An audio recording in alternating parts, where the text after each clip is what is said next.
शर्म आती है घर के हालात को देखकर, शर्म आती है खुद पे। सालों साल मेहनत किए जा रहे हैं लेकिन कामयाबी दिखाई नहीं देता। माँ बाप एक एक पैसे के लिए भटक रहे हैं, एक एक पैसे जुटाकर मुझे पढ़ा रहे हैं। अगर हम कामयाब नहीं हो पाए तो क्या होगा? उनके बलिदानों का क्या होगा? उनकी उम्मीदों का क्या होगा जो मुझसे लगाकर बैठे हैं, जो मुझसे लगाकर खुद को तपा रहे हैं? सवाल करो अपने आप से कि क्या मैं उनकी तकलीफ़ों को दूर नहीं कर सकता? क्या मैं उनकी हालातों को नहीं बदल सकता? मेरे दोस्त, ऐसे कामयाबी नहीं मिलेगी।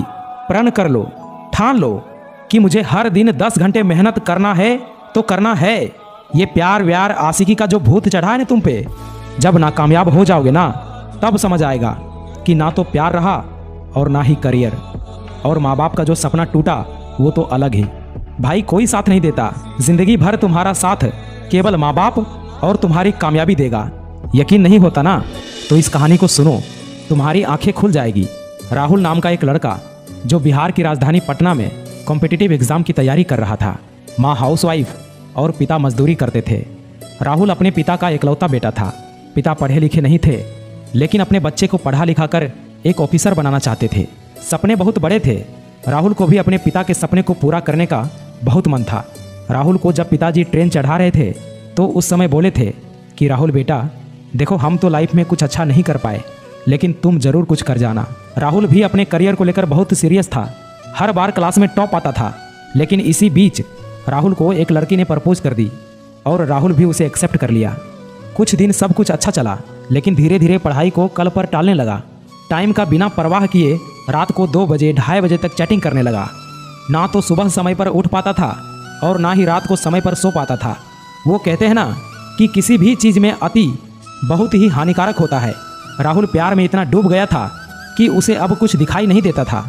क्या लक्ष्य है, क्या करने आया है, घर की क्या कंडीशन है, माँ बाप कैसे पैसे भेज रहे हैं, सब कुछ भूल गया था। राहुल को अपनी गलती का एहसास तब हुआ जब सारे दोस्तों का सिलेक्शन किसी न किसी क्षेत्र में हो गया और राहुल बेरोजगार रह गया।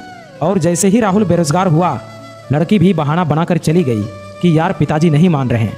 जब तक उम्मीद था कि राहुल अपने लाइफ में कुछ अच्छा करेगा तब तक साथ थी, और जैसे ही उम्मीद टूटा सब कुछ खत्म हो गया। लड़की तो चली गई लेकिन राहुल फूट फूट कर रोने लगा क्योंकि राहुल के पास ना ही प्यार बचा और ना ही करियर।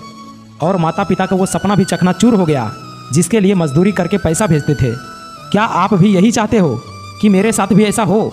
अगर नहीं तो मेहनत करो, पहले कामयाब हो जाओ, उसके बाद ही कुछ करना। क्योंकि 18 से 24 की उम्र एक ऐसी उम्र है जहां पर लोगों के करियर बनते भी हैं और बिगड़ते भी हैं। फर्क बस इतना है कि इस टाइम पीरियड में जिसने समय का सही इस्तेमाल किया वो जीत गया और जिसने भी नहीं किया वो हार गया।